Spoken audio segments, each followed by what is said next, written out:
For years, I avoided that name, as if saying it out loud could awaken ghosts I'd locked away with 30 padlocks and buried deep in some corner of my story. It wasn't fear, it was reverence, guilt, perhaps, the kind of silence you keep.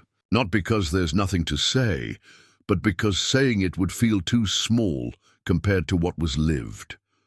That's why the box in the attic, covered in dust and tucked behind everything I wanted to forget, stayed untouched for longer than I can count. That particular day, I wasn't looking for it. I was searching for an old sweater to donate, or maybe a family album to show my grandson. But when I pulled that box by its worn handle and felt the paper give under my fingers, I knew, even before opening it, that something inside me was about to break. And it did. There was the photo, an ordinary image to anyone else, but to me, almost a living scar. 3 boys in uniform, smiling with crooked teeth and faces dirty with dust. 2 of them didn't come back. The third was me, trying to smile as if I didn't yet know what was coming. But it wasn't the image that stopped me. It was the word written on the back, in handwriting I no longer have the steadiness to replicate. Promise. That cut me inside with the precision of a well-sharpened blade. I didn't need long to remember. I remembered instantly. The promise was simple but far too big. To return and say thank you, that's all. But saying that thank you had become a kind of emotional debt, the kind that ages with you and instead of fading, grows heavier. I put the box away with trembling hands. I went downstairs slowly, like someone descending from a trench, feeling something had awakened. And in that moment, even without admitting it aloud, I knew the time for the promise had come. It didn't matter how many years had passed. Some words, when left unsaid, keep whispering inside. And mine was already shouting. It took days before I could touch the box again. It sat there on the armchair no one uses anymore, as if watching me, as if challenging me to do what I should. Every time I passed by, my gaze was drawn like a magnet, and still I looked away. Because digging into the past isn't like rereading an old book. It's more like walking through a minefield where you planted the traps yourself. But something inside me, silent and insistent, began to stir. It wasn't haste. It was the kind of urgency only the old understand. The urgency of someone who no longer counts days by the calendar, but by what's left to do before their hands grow too shaky to write or their eyes too cloudy to recognize a face. I took a notebook, the old one, the one I only use when something truly matters. I opened it to the first blank page and for the first time in years started writing the names, one by one. Those who stayed, those who left, those I saved, those I couldn't. Writing each name was like untying a knot in my throat. When I reached his name, my fingers stopped. It wasn't just him I needed to thank. It was everything that day, that gesture, that look had meant. It was for still being here, for having returned whole on the outside and half destroyed on the inside, for having breathed every day since with the sound of that promise echoing like a drum in my soul. The next morning I woke earlier than usual. My body still ached, of course, but that familiar pain, the kind that settles into your bones with age, was now joined by a new restlessness. I chose the blue shirt, the one he liked. I found the medal at the bottom of the drawer, the one I kept more out of shame than pride. I ran my hand over the objects like someone revisiting ruins, and then I wrote a letter, brief, honest. I sealed it with an old clip and tucked it into the inner pocket of my coat. I knew the journey wouldn't be long on a map, but inside me it spanned decades, and when I finally locked the front door, I didn't look back. Because this kind of trip demands you look only inward and forward. The road was old, but my memory was older. Each curve brought back a smell, a color, a name whispered between orders and explosions. It wasn't nostalgia. It was recognition. As if time hadn't passed, only hidden. The horizon looked the same, but my eyes were no longer the same. My body tired faster, the silence was heavier now, and yet there was something comforting about that path. It was like returning to a field where you left a piece of your soul buried. I didn't go straight to the destination. I stopped a few times, observed details that seemed insignificant, but to me held the weight of an altar, a rusted fence where we once sat to smoke in silence, an abandoned shed that once served as a makeshift shelter for two boys with more fear than courage. Each place was an echo, and I listened to them all with care. As if they too were waiting for my return, I reached the exact spot as the sun began to dip. Nothing there marked the importance of that ground. No sign, no name, just tall grass, and the wind carrying memories no one else recalled. But I remembered. I remembered the color of the sky that day, the panting breath, him pulling me with force, saying only go, and then nothing more.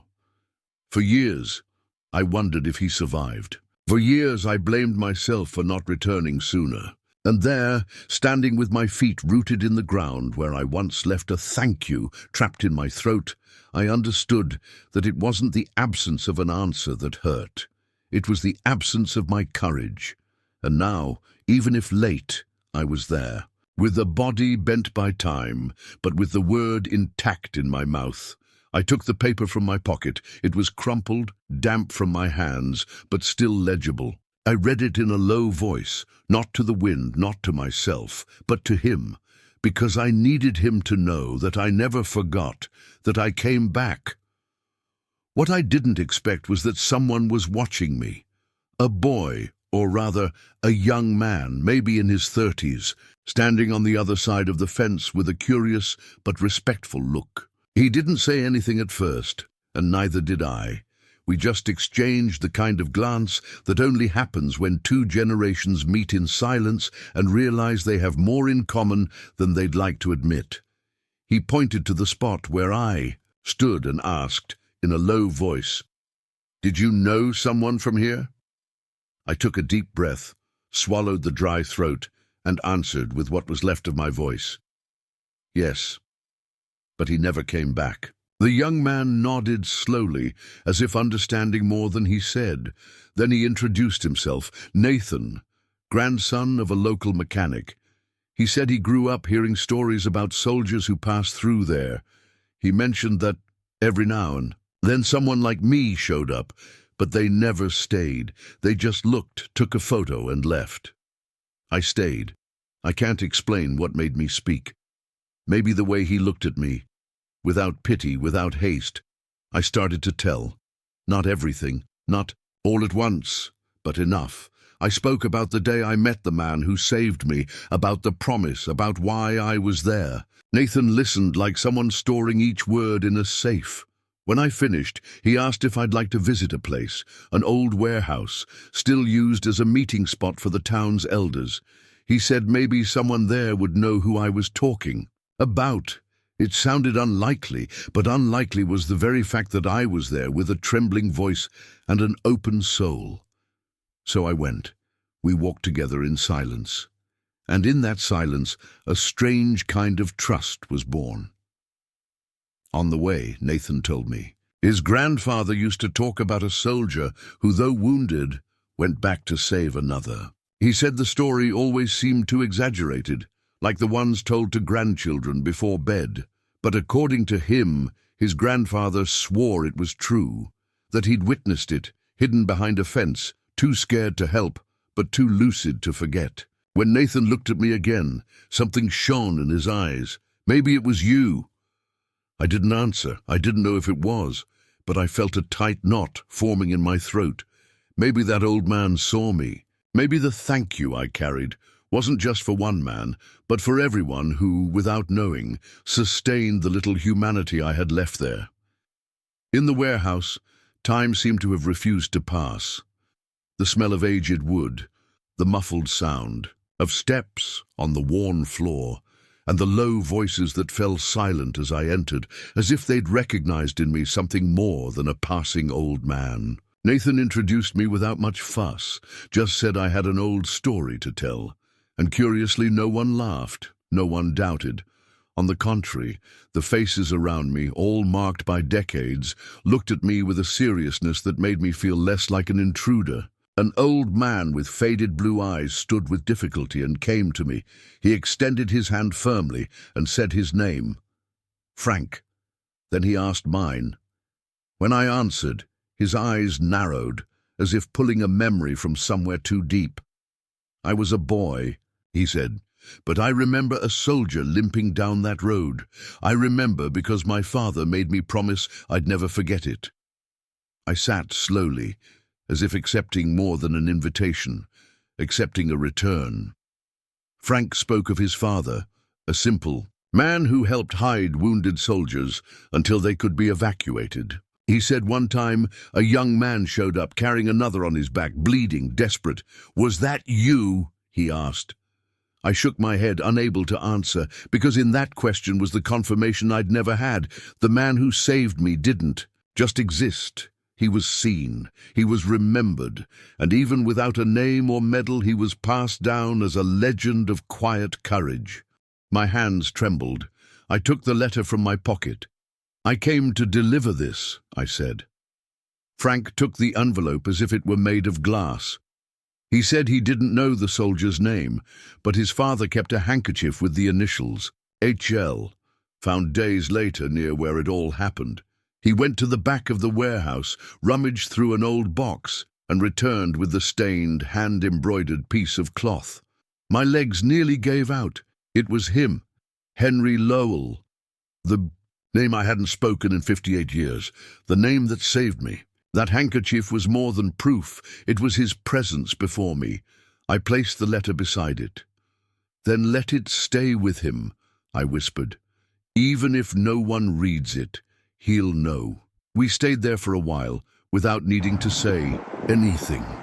Frank held the handkerchief like a relic, and Nathan, beside me, kept his hands in his pockets, his gaze steady but moist. I didn't cry, not in that moment.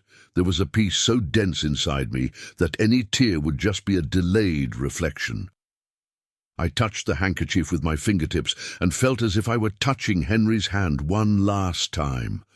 That man who, even amid the savagery of war, pushed me toward life while choosing to stay. I lived because he stayed. And now, after so long, I could finally let him go. The letter didn't need to be read aloud. The gesture was what mattered. The presence, the delivery, the end of the promise, the end of the wait. Before leaving, Frank looked at me with an expression that mixed respect and gratitude. "There's a lot we forget with time," he said, "but some things only get clearer." I nodded. I knew what he meant. Because in that moment, I saw myself more clearly than at any other point in my life. Nathan walked me to the exit. He was no longer just a curious stranger. He was now part of this story. Before we parted, he asked if he could write about it. "Not as a tale," he said, "but as something real, something that needs to be remembered." I took a deep breath. "You can. Just promise one thing. Write it with silence." He smiled, and I knew he understood. On the road back, the world felt less heavy. Each mile traveled was like a gentle closure to a story I thought would end with me, silent, buried in my chest. But now it was alive in other eyes, in other hands, in another voice. Nothing more was needed. I had returned. I had said it. I had fulfilled it. And for the first time in many years, I felt whole. Returning home was never synonymous with peace, until now. Every other time I pushed that door open, I carried a noise no one heard, but that pounded hard in my chest, the feeling that something was unfinished. As if my story were written in scattered chapters, with torn pages and paragraphs I never had the courage to reread. But that day, as I turned the key and heard the lock click, there was no noise inside me. There was space. There was ground. The afternoon light streamed through the window without asking permission, and for the first time I let it invade everything. I didn't close the curtains, didn't look away. I just stood there, in the middle of the living room, feeling time pass through my body like a river that, after years of being dammed, finally finds its natural course. I sat in the old armchair, the one that creaks as if complaining about its age, and rested my hands in my lap with the calm of someone who no longer needs to hide anything.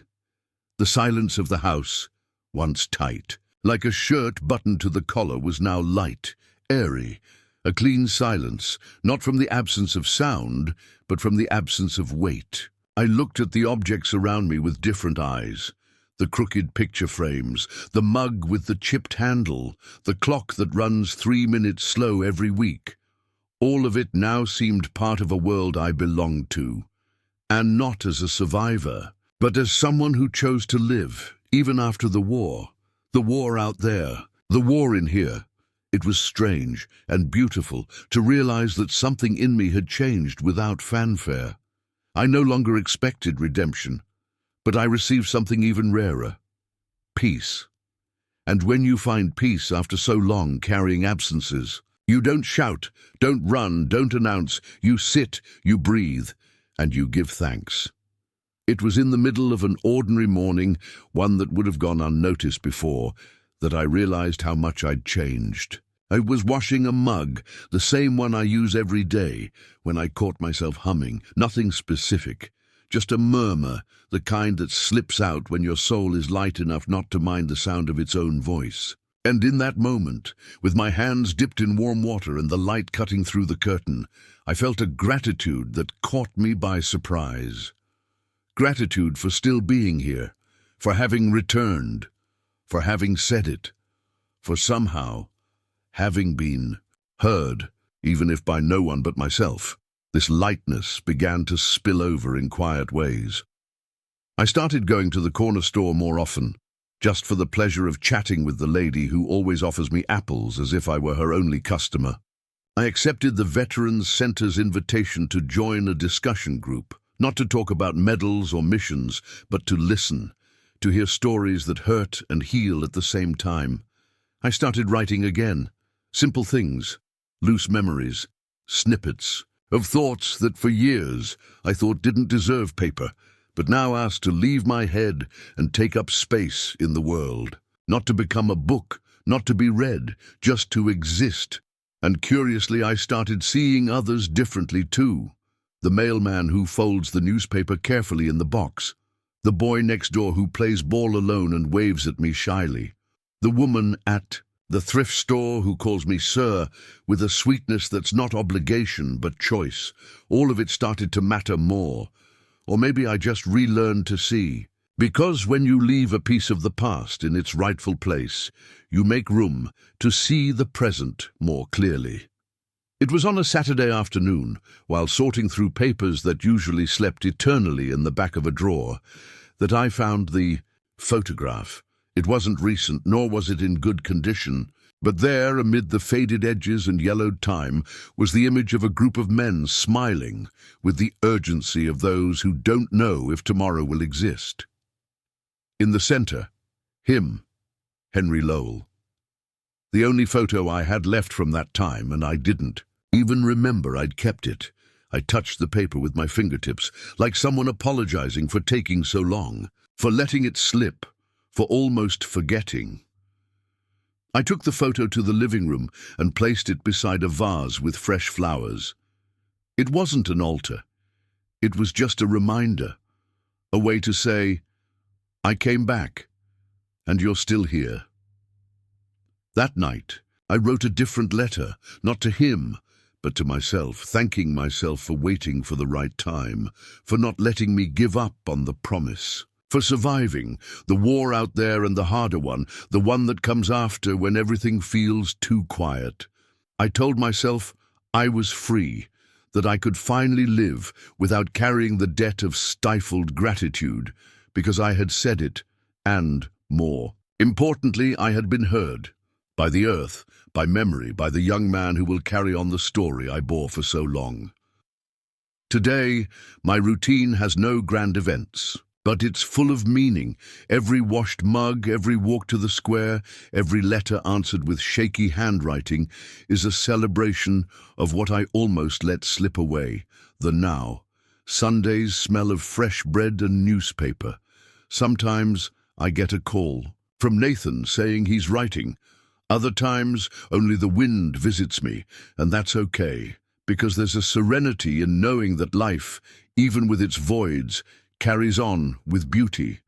What I was, what I lost, what I left behind, all of it is part of me, but they're no longer weights, they're pieces, fragments that brought me here where I can finally say I'm at peace, and maybe in the end, that's what matters, that someone someday might look at me the way I looked at Henry, with respect, with memory, and with love. He returned. Not for glory, not for nostalgia, but for a thank you that was never spoken, aloud. After decades silently carrying the debt of a life saved on the battlefield, a war veteran decided to keep his promise, to thank the man who stayed so he could go. And in returning, he didn't just find memories, he found redemption and peace. This is the story of a silent return, of a name embroidered on a handkerchief, of a letter never read, and of a heart that, though wounded by time, chose to heal. By saying a single word, thank you, because sometimes true courage isn't in surviving the war, but in returning to remember.